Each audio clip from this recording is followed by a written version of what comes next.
जंगल में बढ़ती ठंड के साथ साथ कौवा और कौवी में लड़ाई भी बढ़ गई थी। कालू, आज मैं तुम्हारे घोंसले में सोऊंगी। मेरी घोंसले में मुझे सारी रात ठंड लग रही है। नहीं नहीं, अपने में रहो। मैंने बहुत मुश्किल से अपने घोंसले में सूखी घास लगाया हूँ। ऐसे तो सारा काम नर पक्षी ही करते हैं। एक मैं हूँ फुट्टी किस्मत वाली कि आप जैसे आलसी पति मिला है। एक मैं ही हूँ जो ठंड में मर रही हूँ। मैं तो जा रही हूँ चिड़िया के घर। आज मैं वहीं पर सो जाऊंगी। जाओ जाओ, चिड़िया रखेगी अपने घर में तुम्हें। मगर गोरी कौवी ठंडी रात में निकल जाती है, सीधे चिड़िया के घर पर पहुंच जाती है। चिड़िया चिड़िया खोलो दरवाजा। गोरी, तुम इस समय ठंडी रात में? चिड़िया बहन, आज की रात तुम मुझे अपने घर में सो लेने दो। मेरी कालू से लड़ाई हो गई है। गोरी बहन, मेरे पास तो 2 ही घोंसले हैं। एक में मेरे बेटे सोते हैं और दूसरे में मैं सोती हूँ। चिड़िया बहन, अगर मैं वापस गई तो कालू मेरी बहुत मजाक उड़ाएगा। प्लीज आज किसी तरह एडजस्ट करो। फिर चिड़िया अपने बच्चों को लेकर अपने एक घोंसले में सो जाती है और दूसरा घोंसला गोरी कौवी को दे देती है। ये घोंसला बहुत गर्म है, मजा ही आ गया तुम्हारे घोंसले में सोकर। इस घोंसले में मैं तो गरम बिस्तर बिछाई है। मेरी माँ ने दी थी गरम बिस्तर। फिर गोरी कौवी सो जाती है। सुबह होते ही दोनों पति पत्नी आवारा की तरह घूमते फिरते थे और जब रात होते हैं फिर से कौवी चिड़िया के घर पर चली जाती है। चिड़िया बहन, आज मेरी फिर से कालू से लड़ाई हो गई है। चिड़िया घर के अंदर से आवाज देती है। आज मैं अपने घर में अंदर आने नहीं दूंगी। बच्चे बड़े हो गए हैं, मुझे बच्चों के साथ नींद नहीं आती है। तुम यहाँ से जाओ। छोटी चिड़िया बड़ी बात करने लगी है अब तुम।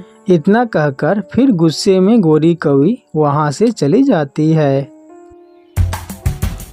मैं कहता था ना, आज तुम्हें चिड़िया नहीं रखेगी।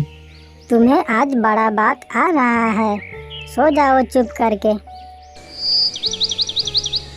दूसरे दिन गोरी कौवी चिड़िया के घर के पास छिपकर बैठ जाती है। जब चिड़िया अपने बच्चों के साथ नदी पर पानी पीने जाती है तब गोरी कौवी खिड़की से चिड़िया के घर में घुस जाती है और चिड़िया के दोनों घोंसले में पानी गिरा देती है। अगर तुम मुझे इन घोंसले में नहीं सोने दोगी तो चिड़िया की बच्ची तुम भी इस घोंसले में नहीं सोएगी। पानी डालकर गोरी कौवी वहाँ से 9, 2, 11 हो जाती है। रात को जब चिड़िया अपने घोंसले में सोते हैं तो घोंसले गीले थे। मम्मा, हमारा घोंसला गीला है। ये बहुत ठंडा है। मेरी भी घोंसले गीला है। हमारे घोंसले में पानी किसी ने गिरा दिया है। मम्मा, कल रात आपने गोरी आंटी को घर में आने से मना किया था। ये काम जरूर गोरी आंटी ने किया होगा। हाँ, ये काम तो जरूर गोरी कौवी का ही है, लेकिन मैं भी उसे सजा दूंगी। फिर दूसरे दिन चिड़िया झाड़ियों वाला जंगल में जाती है और वहाँ से एक ऐसी झाड़ी का पत्ते तोड़ती है जिसको छूने से शरीर पर खुजली हो जाती है। गुड़िया और कुक्कू बेटे, अब देखना गोरी कौवी अब भर दिन भागते फिरेगी। चिड़िया एक पत्ते घोंसले में बिछा देती है। कुक्कू बेटा, जाओ और गोरी कौवी को बता दो वो आज हमारे घर में सो सकती है। गोरी आंटी का शरीर सुरख हो जाएगा इन पत्तों पर लेटकर। ये कहकर कुक्कू जल्दी से गोरी कौवी के घर पर चला जाता है। आंटी, माँ ने भेजा है। माँ ने कही है आज आप हमारे घर सो सकती है। ओह, तो आज मान गई, पहले ना कहती थी। चलो। फिर कुक्कू और गोरी कौवी वहाँ से दोनों चल देते हैं। गोरी, घोंसले में पानी गिराने की क्या जरूरत थी? ये घोंसला अपना ही घर है। जब जी चाहे यहाँ आ जाया करो और किसी घोंसले में सो जाया करो। चिड़िया, कल तुम मुझे इंसल्ट की थी ना, इसीलिए मुझे गुस्सा आ गया था। फिर गौरी कौवी चिड़िया के घोंसले में लेट जाती है। चिड़िया के बच्चे गौर से गौरी कौवी की तरफ देखते हैं। चिड़िया बहन, ना जाने क्यों मेरे शरीर में खुजली शुरू हो गई है। ये देखकर बच्चे हंसने लगते हैं।